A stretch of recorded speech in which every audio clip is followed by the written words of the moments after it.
Estamos ao vivo, senhoras e senhores, leitoras e leitores deste Brasil. Bem-vindos à Livraria Cultura. Eu vou conversar hoje com o André Mafra, o autor desse livro aqui, Sabores e Destinos, uma viagem pela história das especiarias. Livro lindo, muito bem feito, por sinal. André, ele vai entrar aí já já. Antes eu queria dizer para vocês que esse livro engana-se quem pensa que é um livro. Boa noite, pessoal, boa noite. Quem pensa que é um livro de culinária, não é. É um livro de história mesmo. Claro, ele vai dar dicas ali apimentadas, né, sobre as ervas, sobre as especiarias, mas ele vai falar muito mais da história delas, como elas chegaram até o nosso prato ocidental, como é que essa canela chegou no meu arroz doce, né, André? Tô esperando só a entrada dele. E lembrando, pessoal, que temos uma oferta especial entre hoje e amanhã, tá? Valendo só entre hoje e amanhã. O livro tá com até 30% de desconto no nosso site da Livraria Cultura, tá na bio lá do nosso Instagram. E quem fizer essa compra, tá? Até amanhã às 18 horas, eu tô muito ansiosa, eu vou esperar o André entrar, porque aí ele conta o que vocês vão ganhar com isso, tá? Cadê o André? Vamos ver, cadê o nosso querido autor?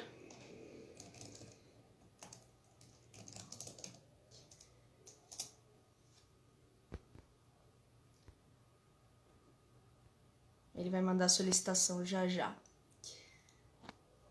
Enfim, pessoal, livraço do André, não só questão de peso, mas também de conteúdo. Eu fiquei impressionada com a abordagem dele. Entre aí, o áudio, gente, isso, esqueci de falar, o áudio tá ok pra vocês ou não? Como é que tá a imagem? Tá tudo certo? Vocês estão me vendo? Só esperando ele entrar aqui. Eu já, inclusive, aviso que o Instagram, ultimamente, ele tem instabilizado algumas lives. Não sei se vocês perceberam, mas isso aconteceu com algumas pessoas. Então, caso caia, tenha algum tipo de problema, eu já peço desculpas, viu? Saudade na cultura do Salvador. Ah, então, tá lá.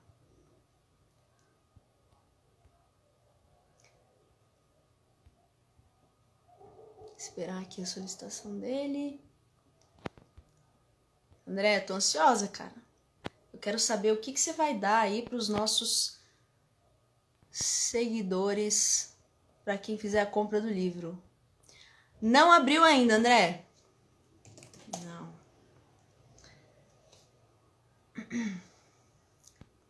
Obrigada. Olha lá, tem até ex-funcionário, gente que trabalhou no Pompeia. Não achei o André ainda. Manda de novo, André, que eu não recebi a tua solicitação. Tô falando com ele.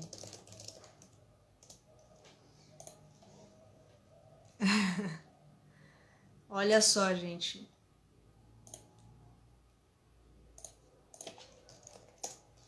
Estão abrindo ainda as... O assunto, nós vamos falar desse livro aqui, ó.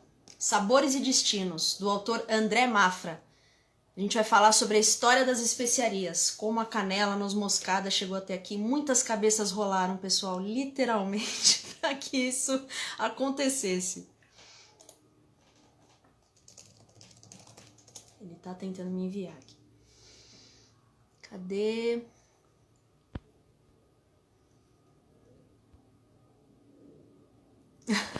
O livro tá aqui, ó. Quem quiser ver de novo, ó. Sabores e Destinos. O livro é muito bonito, viu? Muito bonito mesmo, ó. Tem as fotos, não só das especiarias, mas também do próprio André. O cara viajou muito, viajou pra caramba. Ele foi pra Turquia, pra Marrocos, pra China, pra Índia, que é o cenário aí das especiarias, né? Tô falando com ele, ele vai mandar. Aqui, professor André Mar chegou.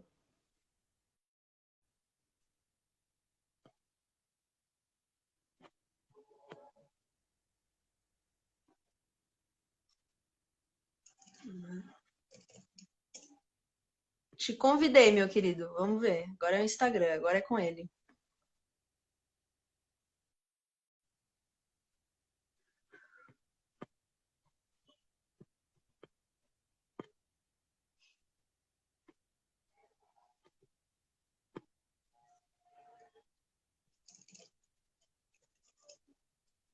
Live é isso, né, gente? Não tem o que fazer. Pilha de livros aqui atrás, tem muito livro. Ó, tudo que eu não li, viu?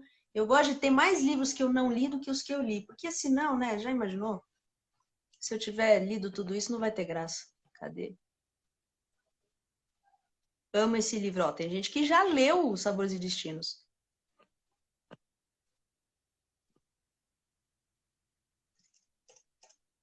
Aqui é...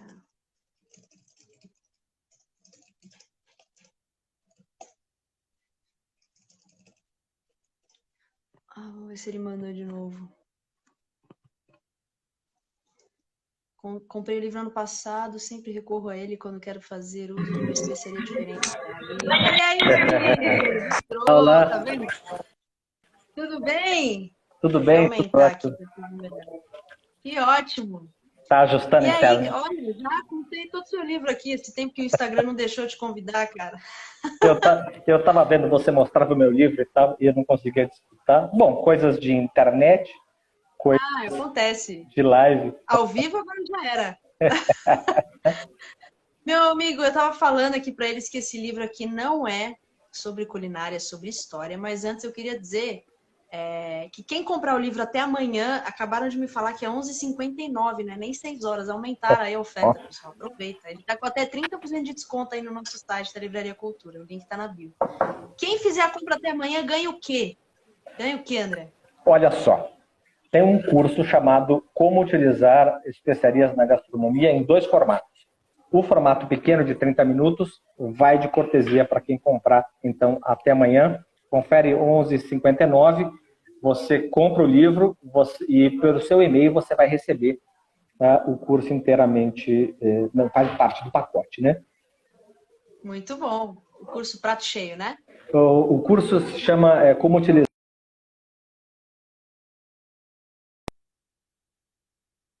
Legal. Aí a pessoa pode depois procurar quem quiser o curso maior. Mas esse é cortesia da casa. Que ótimo. Vocês viram, hein, pessoal? Então não tem choro, não. Aproveita. Cara, eu queria que você se introduzisse um pouquinho, bem breve, assim, o que você fez, o que você estudou para chegar nisso. Bom, Tawane, primeiro eu agradeço, um prazer enorme estar com vocês da Livraria Cultura, né? A Livraria Cultura é patrimônio do saber, como eu postei faz pouco tempo. Olha só. E não estou rasgando cedo, não, é verdade. Pelo menos em São Paulo tem uma força muito grande. Quem nunca se embrenhou na livraria, quem nunca passou muitas horas buscando livros. E tá aqui realmente é um prazer mesmo, é uma sensação muito, muito boa. Fico feliz de estar aqui. Vou contar um pouco, então, a minha jornada. Bom, eu sou da área de qualidade de vida, bem-estar, e o tema alimentação está próximo de mim. Mas a coisa ficou maior do que eu imaginava, tá bom? E amigos. Eu comecei a fazer uma pesquisa aqui, virou pesquisa de gente grande, viajei para tudo quanto é lugar, e eu falei, eu preciso colocar isso no papel. Foram 10 anos buscando novos sabores e novos destinos, quis trazer um olhar que eu não encontrava nos livros. Então, eu agradeço o tempo que você gastou olhando o livro, lendo o livro verdadeiramente, porque você sacou. O livro, de alguma forma, também, ele é um pouco de tudo, mas eu não sei exatamente do que. É gastronomia? É e não é. É de viagens? Também. É de história? Também, né? Sim. E André, você falou logo no começo que o seu trinômio é ler, viajar e comer bem. Eu, por enquanto, estou comendo e lendo. Falta viajar. Eu queria entender como começou isso na sua história. É desde a adolescência, é desde criança, sempre viajei, ou então foi no estudo, a partir do estudo que você resolveu essa empreitada? Eu tenho uma dificuldade, você sabe que muita gente me faz essa pergunta. Primeiro que acho que é um trio que todo mundo gosta. Não tem quem não goste de... Tem, né? Mas vamos lá. Genericamente, ler, viajar e comer bem tende a agradar muita gente. A questão, eu sempre tive uma trava com viagem. Olha que coisa maluca, né? Eu nunca gostei de viajar para nada. Eu entendo quem faça, sabe? Quem te vê, cara. Sabe? Eu gosto de ficar sentado numa poltrona, tomando sol. Eu respeito, mas eu não consigo. eu preciso ter um quê. O que eu estou fazendo naquele lugar? Por que eu escolhi aquele lugar? Então, se você leu o meu livro, se quem está participando da live ouviu depois, quem travou contato comigo e ficou com vontade de viajar, eu acho que eu cumpri um pouco o meu objetivo, sabe? Que poxa, eu quero sair do conhecido. O mundo, né, Tawane, não é o meu bairro, não é o idioma que eu falo, a cultura que eu falo, né? Não é a comida que eu como da minha casa. E é isso que eu quis trazer um pouco para o projeto. Então, viajar, mas eu precisava trazer conteúdo. Eu quero trazer a Tawane e o leitor para dentro do meu universo. Vem comigo, eu quero te mostrar o que eu vou conhecer. Trouxe muito bem. Alguns momentos eu fiquei até meio, meu Deus, como é que pode que isso aconteceu? Cabeças rolando assim, enfim, a história do Fernando preso e morreu ali, caraca. E eu gosto de história, olha só, eu gosto muito de história, né? Eu não sou assim, nossa, uma pessoa que cozinha de tudo, estou aí aprendendo várias coisas, mas eu gosto muito mais de história. Então, assim, quem gosta de viagem vai se encantar, quem gosta de culinária vai se encantar, quem gosta de história e curiosidades vai se encantar, ou seja, pega uma baita gente aí, né? Olha só, desculpa te interromper. Porque eu lembrei de uma coisa, porque tema, pergunta, que já me adianto, que são as receitas, né? E eu vou ser sincero com esse pequeno grupo, nós e a internet, né? Eu não quis colocar receita impressa. E para isso, então, o projeto ele cresceu para o livro, para o site e os cursos. Então, para contemplar um pouco do que as pessoas pedem, mas eu não quis encaixar receita. Se você for lá no saboresdestinos.com.br, tem 80 receitas usando um monte de especiarias. Mas o livro tem essa temática que você falou de viagens e história. E o curso complementa com a utilização. O curso, que eu falei rapidamente, ele, por exemplo, no final dele, eu ensino a fazer uma mescla de temperos, de condimentos, né? Então, só para a gente organizar cada um no seu quadrado, né? O que o livro entrega, o que o site entrega, o que os cursos entregam. Que ótimo, você fez um complemento ali. Só queria pedir que tem o pessoal falando que tem um ruído, tem barulho, não sei se é o fone, não sei se é a conexão. Tá, tem. Ai, já resolvi. Acompanhado, então. E logo no início eu percebi que não abordava só a culinária das especiarias, porque você começa o tema falando dos 4 temperamentos humanos, meu querido. Eu achei isso incrível, incrível. Eu não sei se todo mundo aqui conhece, eu conheci pouco, né? O pouco que eu li a respeito, eu já gostei bastante. Já sei até qual é o meu, o que tu me indica, mas assim, dos 4 temperamentos humanos, e tem a ver o tempero, né? Qual que é a relação que você encontrou nisso para você começar o livro com essa abordagem, que é um estudo aí do galeno antigo pra caramba, que chegou aí, tá até na moda, vamos dizer, hoje, né? Essa parte dos 4 temperamentos. Eu queria saber essa relação com os temperos. Pouca gente sabe que as especiarias vieram de muito longe e elas tinham uma magia, que é a seguinte, é uma magia comercial, ela vinha seca e você não conseguia plantar a danadinha da especiaria que você comprou. Ela vinha de longe. E o incrível dela era isso. Essa especiaria, ela vinha de uma forma seca, desidratada, e eu tinha que continuar comprando do mesmo fornecedor.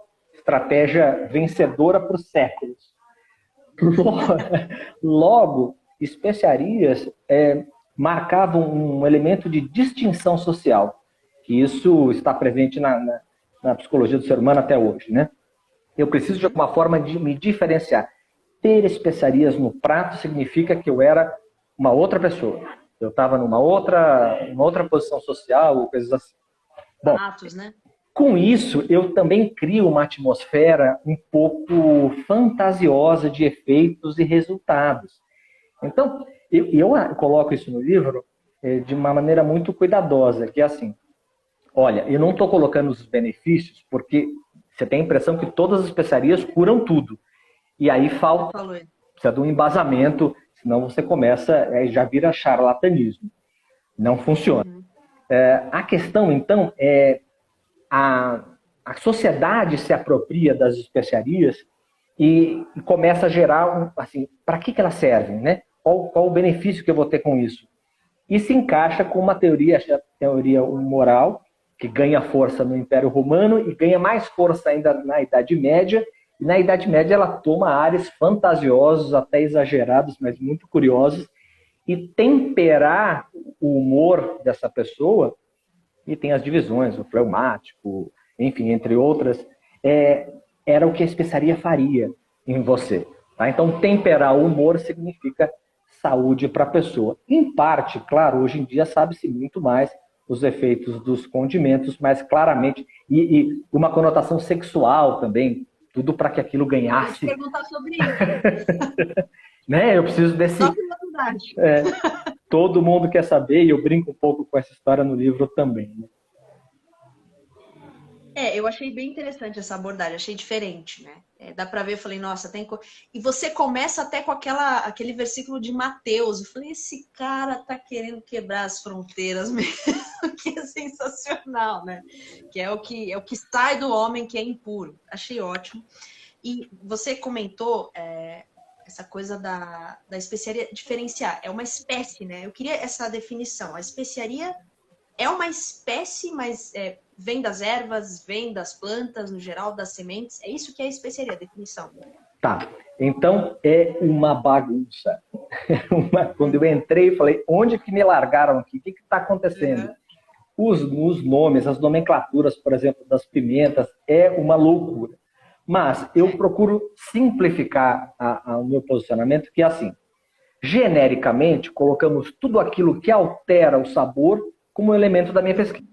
Então, tudo que altera ou potencializa o sabor. Podemos colocar aí como especiaria. Porque tem coisa que está no meio do caminho, né? Ou é meio fruta, é meio erva, é meio semente. Tomate não... é fruta, até então para mim era tomate, não tinha onde eu encaixo as coisas. Né? Então, e aí acho que o mais importante dessa pergunta é como eu utilizo esses condimentos. Eu tenho um estilo de condimento no início do cozimento, no meio do cozimento e no final do cozimento. Porque cada uma vai combinar melhor com essa história. Se eu, por exemplo, tenho calor excessivo, eu preciso de um condimento que funcione com esse calor excessivo. Eu não vou colocar, por exemplo, o manjericão num óleo quente, por exemplo. Então, uma erva aromática sensível num calor muito grande. Mas a pimenta sichuan, ou a canela, ou sementes em grão, no calor excessivo, ela responde super bem. Então, esse é um universo gigante. É enorme. Né? Então, assim, tem muito detalhe. Alterou o sabor ou potencializou o sabor, eu considero como elemento que a gente pode trabalhar na pesquisa. Né? E essa é a diferença do condimentar com o temperar? É um conjunto, enfim? O temperar a gente herdou desse tempo do passado, da teoria humoral, e a gente acaba usando da mesma coisa. Condimento é quando eu coloco o condimento no prato, e o temperar a gente colocou hoje significa exatamente a mesma coisa. Quando eu agrego o sabor é a mesma coisa. Pena que a nossa tradição, pelo menos parte do sul e sudeste, é alho, cebola e sal, que é quem abre os temperos. Isso, para mim era só isso. Não, mentira, eu tenho família árabe, né? Meus bisavós vieram do Líbano, cidade de Beirute, então eu herdei a cozinha árabe, né? E assim, pimenta síria sempre esteve presente, as pimentas, os cravos, enfim, noz moscada, sempre esteve presente na minha cozinha. Mas eu já conheci amigos que ficaram, nossa, o que é isso? Como assim? Que gosto é esse? Então, não vou dizer também que eu nunca experimento, pelo contrário. E você falou, isso é muito interessante, aí entra a parte do apetite, né? E os condimentos mais fortes, eles ou era uma expressão, enfim, relacionados ao apetite sexual. E tem até as afrodisíacas, as especiarias afrodisíacas. Eu queria saber se, tanto que o chamado homem de verdade era o cara que comia essa pimenta quente pra caramba, porque tem a ver com esse apetite sexual. Eu queria saber se você tem mais curiosidades com relação a isso e quais são as afrodisíacas.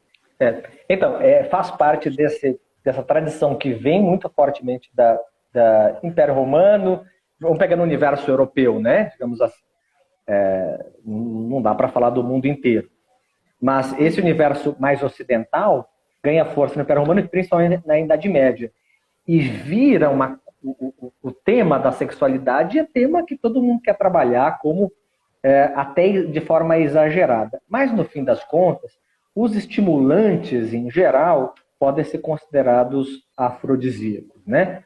Esses causam uma mudança no corpo, calor no corpo, aumento da transpiração, aumento da circulação sanguínea, tudo isso traz uma excitabilidade para o corpo inteiro e, por consequência, para a sexualidade também.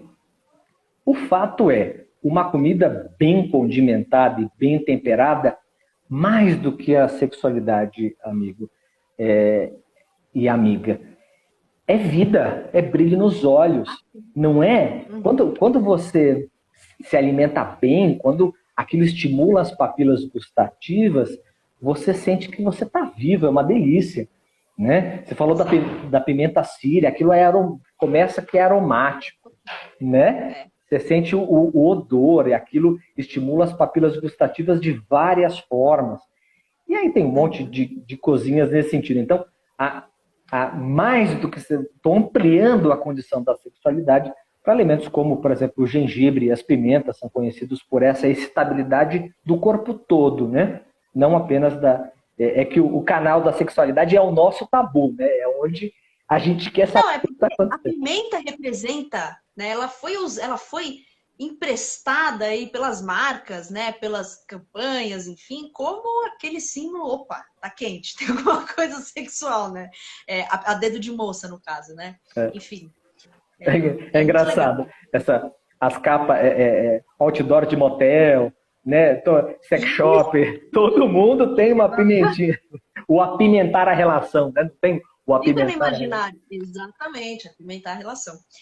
E assim, o que eu entendi do teu livro, tá? Além dessa parte aí toda, com as curiosidades das pimentas, das especiarias, você quis passar os acontecimentos que levaram essas especiarias até nós, né? Até nós.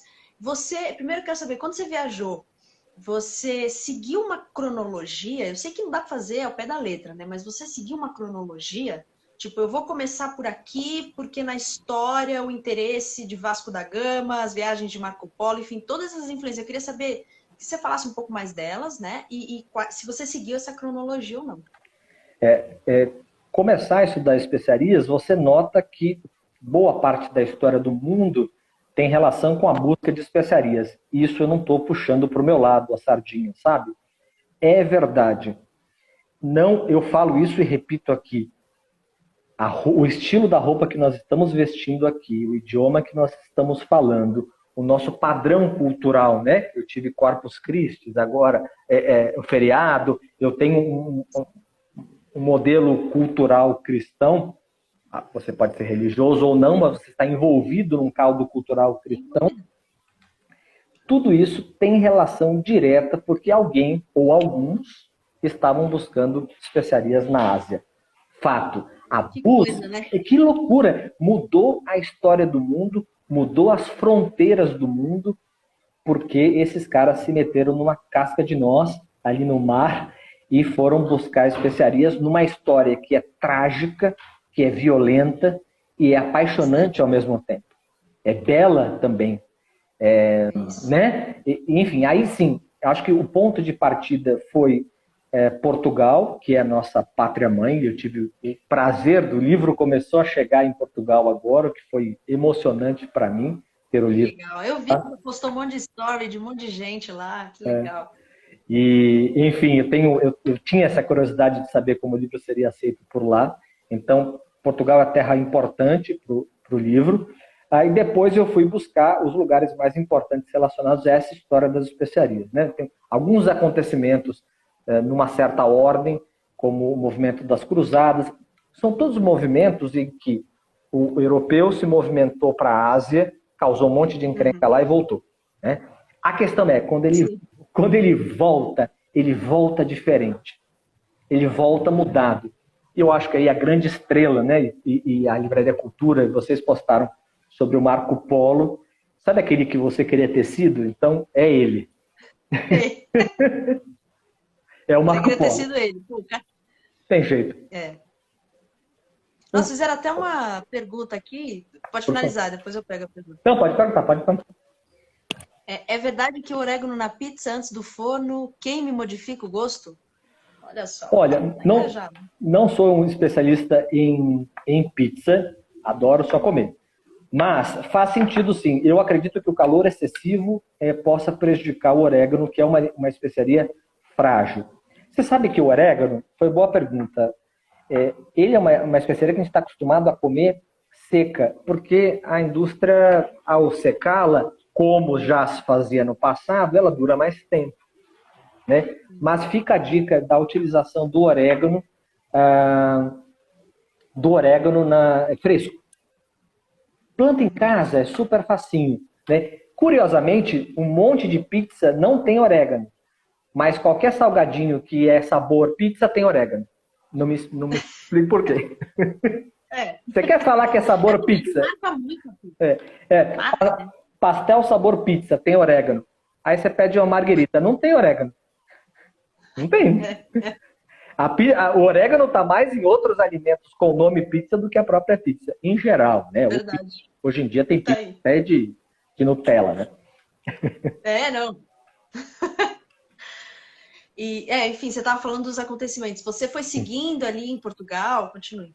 Fui para Portugal, que é terra dos descobrimentos, né? Então, eu creio que quase todo mundo saiba, o Brasil é descoberto porque eu preciso trazer uma frota enorme, que é a frota do Cabral, para resolver um problema que tinha acontecido anos antes com o Vasco da Gama.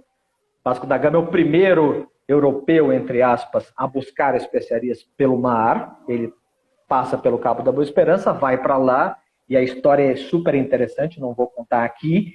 Está no livro, meu filho. Está no livro. E como resposta, o rei de Portugal monta uma armada super militarizada. O Cabral, ele era mais alto que a média dos seus companheiros, ele vinha de uma tradição do exército para isso, né? da armada, na verdade não é do exército, e eu fui até a cidade do Pedro Álvares Cabral. É uma cidadezinha pequenininha. Foi, porque lá estão os restos mortais dele, lá está o Castelo dos Cabrais, lá está o emblema da família dos Cabrais, que curiosamente são 2 cabras. Eu falei, faz sentido. 2 cabrinhas. Nunca imaginei isso. Eu também não. É o emblema. Então, o que eu queria passar para vocês é um pouco disso. A história do Brasil e a história do descobrimento está nos livros. Eu tenho... deixa eu mostrar um livro que me inspirou, que inclusive está na Livraria Cultura. Só que essa capa aqui é antiga, do Eduardo Bueno. Ele é um fera. Fera. Não, tem a bibliografia também. Você vai sempre colocando. Isso é legal no livro do André. Ele coloca de onde ele tirou. Isso é muito bacana para você se aprofundar depois, enfim. O livro do Eduardo Bueno é uma fonte super interessante dos descobrimentos. Então, só que assim, você quer ler sobre os descobrimentos? Tem um monte de fera por aí. Tem um monte de cara muito bom. Eu quis levar você comigo para casa do Cabral, sabe? Ele morava aqui, sabe? O Marco Polo, que é um viajante que vai para a Ásia, eu passo também onde era a casa dele, em Veneza. Né?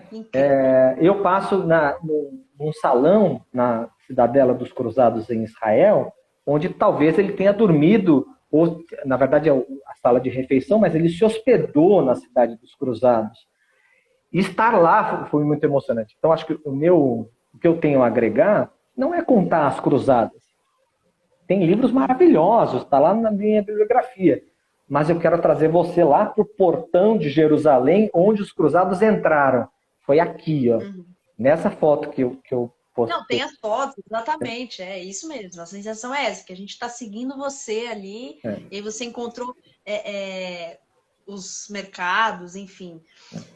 E por que, assim, mesmo com tudo isso, o que a gente herdou, nós brasileiros? Porque vem até antes de Vasco da Gama, esses interesses todos, toda aquela luta dos cristãos com os muçulmanos, inclusive a maneira que você colocou não é tão comum, pelo menos ao que eu sei, né, de que as cruzadas foram essa resposta às invasões islâmicas. Você colocou dessa forma, eu achei interessante, porque como você aborda ali a história é muito legal, porque tem um lado sangrento, tem um outro lado sangrento também. É uma bagunça que até hoje existe. A gente está vendo aí esses conflitos absurdos, até hoje tem.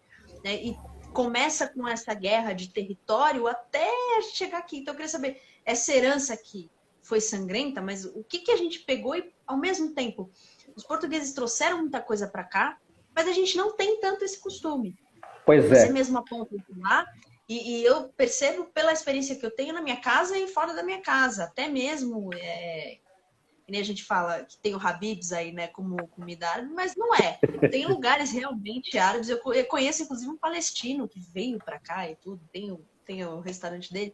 Mas eu queria saber o que, que a gente herdou e por que, que a gente não tem esse contato, sendo que fomos um dia vice-reino de Portugal, meu amigo, onde a gente errou. E assim, você sabe que eu comecei a escrever o livro sem essa resposta e era um ponto de interrogação deste tamanho. O que aconteceu que já que você fala que as especiarias são tudo de bom, todo mundo buscava, cadê, né? Cadê? Não está aqui. Não está no meu prato, não está na casa da minha família, né? Tem um momento histórico posterior a essas buscas que é bastante interessante. É o momento que eu tenho a ascensão da Europa colonial e um país que se destaca muito, que é a França. E essa influência francesa surge uma nova cozinha, surge uma nova forma de enxergar os alimentos, e essa nova cozinha se baseia naquilo que está ao seu redor. Então é o tomilho que nasce nas montanhas, nos arredores do seu vilarejo, são as ervas aromáticas da região. E por que isso? Olha que interessante. É uma das abordagens, né? Lá no passado era a distinção social. Depois, para este europeu, a especiaria ela perde valor, porque ele transplanta lá das Índias, das ilhas na Ásia, para as colônias. Então, o maior produtor de cardamomo do mundo é a Guatemala. Só que ele é originário da Índia. Então, ele foi transplantado para cá, tentou-se plantar gengibre no Brasil no século XVI, para não ter que ir para a Índia. Com isso, as especiarias baixaram o preço e agora a comida condimentada é a comida da colônia. Esse é o ponto. Eu não quero mais agora me inspirar no colonizado para a gastronomia. Agora eu que falo para o mundo o que o mundo deve comer. É a história da comida ocidental. E eu fui no cara responsável por isso, ou parte disso, que foi um francês, tem uma fotinho dele lá no livro no final, que ele era patisserie, ele mexia com doces e fazia, sabe, essa tradição da comida francesa, ou alta gastronomia, ser pequenininha, ser toda ajeitadinha, vem dele. Vem dele. Legal. E ele fala, é o fim da cozinha vermelha de especiarias. Ele decreta uma nova fase. E nós, principalmente o sul e sudeste, boa parte do Brasil, tem essa herança francesa, digamos assim, na cultura. Curiosamente, é o Nordeste que ainda carrega o uso forte de especiarias, como o coentro, porque o acarajé aí uma hora, mas é verdade. E que tem contato, foi o primeiro contato, né? O Brasil do início era o Nordeste, o resto não tinha nada. Então, ainda bem que carrega o norte, principalmente o Nordeste do país, carrega muito sabor na comida. E a terceira fase é uma fase de uma comida e dos temperos que estão em todas as partes, né? Então, hoje, eu consigo ter acesso à gastronomia e a temperos muito diversos. Pelo menos nos grandes mercados eu consigo muitas especiarias. Mas, claro, há uma barreira cultural que a gente não consegue ainda, que vem de uma carga de preconceito também. Aí tem coisas que... E por isso que tem que ir. Tem que ir. Tem que viajar e comer bem. Dá um jeito. Aproveita, até 30%. Se você comprar até amanhã, ganha um mini curso dele, gente. Aí você vai saber mais. Aproveita que o Dia dos Namorados está chegando para ter uma relação mais apimentada. Compre o livro, né? Aproveita. Aproveita as pimentas aí na relação. E é isso, o tema é infinito, o tema é uma delícia, e tem que, sabe, comer bem, falar sobre alimentação, experimentar novas coisas é delicioso. É E quais delicioso. são eu sei que você fala disso também, porque quais são os benefícios? Você ter mais contato com essas especiarias, de aprender a fazer essa mistura. O tempero acaba sendo um desequilíbrio, né? Se você for parar para pensar, você tá, comida crua, você está colocando um tempero ali, mas ao mesmo tempo, dependendo, equilibra ainda mais. Eu queria entender, porque você fala do sal também, né? Às vezes a É, pessoa quer largar um pouco o sal, mas ela não quer aquela dieta ruim, rígida, chata. Tem jeito de comer bem, saudável, e falar, putz, que gostoso que ficou. é verdade. Você sabe que quem diz isso bem, melhor do que eu, é a Rita Lobo. A Rita Lobo é uma grande defensora de comida gostosa, de comida saborosa e saudável. O problema é as pessoas encararem a alimentação primeiro como saudável. Só saudável não adianta, e vou explicar por quê. Porque você não mantém. Precisa ser uma comida gostosa, condimentada, bem condimentada, né? Com essa organização muito bem feita, para que você tenha saúde. Não adianta, comida insossa, ninguém merece mesmo. Vamos nos inspirar em outros povos, vamos nos inspirar na culinária brasileira, que tem coisas sensacionais. Para viver melhor, a gente gasta muito tempo Aliás, eu acho comendo. que São Paulo, a gastronomia de São Paulo, especificamente, dá de 1.000 a 0. E olha que eu nem viajei para fora, mas só o que eu escuto, o que eu vivo, eu falo, cara, isso aqui, desculpa, só tem aqui. Não, o próprio De Rose, né, falando que pô, São Paulo é até melhor que nem Nova York, só que melhor, você fala, pô, é incrível, né? A gastronomia aqui dá de 1.000. Não, e assim, uma coisa que eu dou de dica para todo mundo. Tem um autor, deixa eu mostrar aí, o Michael Cron, também esse tem na livraria, que é O Sabor da Conquista. Esse cara, ele fez um restaurante em Veneza com cozinhas da gastronomia do século XVIII, XVII, são os menus. E então, mais uma vez, eu fui para lá para falar, olha, deixa eu contar para você. Ele fala desse restaurante, eu fui no restaurante. É um livro que eu cito bastante. Tem que explorar novos sabores, abrir a cabeça. Acho que esse que é o ponto. Às vezes, o paladar não vai ser... Você não vai acertar logo de primeira. Às vezes, você começa a usar mais especiarias e você vai perder um pouco a mão. Todo mundo exagera um pouco. Todo mundo exagera na pimenta, por exemplo, e fica só apimentado e não fica bom. Mas uma regrinha, que está aqui, ó, outro livro que está aí também com vocês. De Rose é meu amigão, grande incentivador do uso das especiarias. Ele fala, se você acha que colocou pouca especiaria, coloque a mais, coloque o dobro. E é isso. Vamos tentar, vamos no mercado e comprar mais coisas. Quem tem um privilégio de estar em São Paulo, fica a dica. O bairro da Liberdade, hoje, para mim, é o lugar onde melhor se encontra temperos. Até mais do que os mercados tradicionais, para minha surpresa. Eu achei que você ia falar Mercadão, né? Que é o que eu mais conheço, mercado municipal. Tem coisas sensacionais, tem coisas muito boas, mas eu estou muito impressionado porque tem muito importador, né? De temperos que são um pouco mais diferentes. E assim, é uma constelação. Né? Faz sentido. Isso. E olha só, no seu prato você pode ter em torno de 15 especiarias e não fica ruim, fica gostoso, tem que saber balancear, tem que saber usar. Se você está usando alho, cebola e sal, para. Não é possível, gente. O que está acontecendo? Começa de novo. Eu amo, viu? Eu fiquei curiosa, no mínimo. É muito gostoso. No curso que eu estou ofertando para quem tiver o livro, eu converso um pouco sobre o livro com as... O curso é para quem tem o livro. Ah, Mafra, eu não quero o livro, eu quero o curso. Não existe essa possibilidade. É para quem tem o livro. Você oferece o livro lá no curso, né? Então é para esse público. E lá, a surpresa é que, curiosamente, a especiaria que você aprende a fazer é a pimenta síria, que você comentou. Olha só que legal. É, eu não Conhecimento sei mesmo. fazer, né? Eu compro ela já mistureba. Pra mim era uma só, olha só. Descobri que não, tem uma turma ali, um Ah, monte de mistura. coisa. Qual que ainda é a mais cara? Ainda é a pimenta Ah, preta? ó, não, a pimenta preta ficou barata porque o europeu deu um jeito de transplantar ela para ser para nascer em vários lugares do mundo. O Brasil é um grande produtor de pimenta preta, inclusive.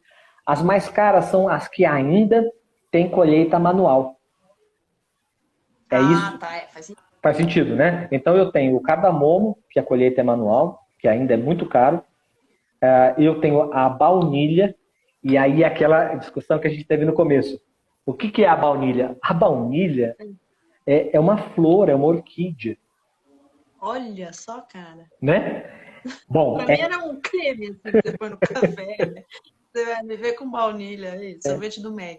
e, A é, gente não sabe. e é caro. E o açafrão. Eu acho que o rei das especiarias hoje em dia é o açafrão flor, o açafrão que é o pistilho, porque tem o açafrão da terra, que é a cúrcuma, que é uma raiz, não tem nada a ver e é barato. Açafrão de verdade é caro que a coisa, viu? Mas enfim, colheita manual é o que ainda segura o preço das especiarias. O resto baixou muito o preço, super acessível.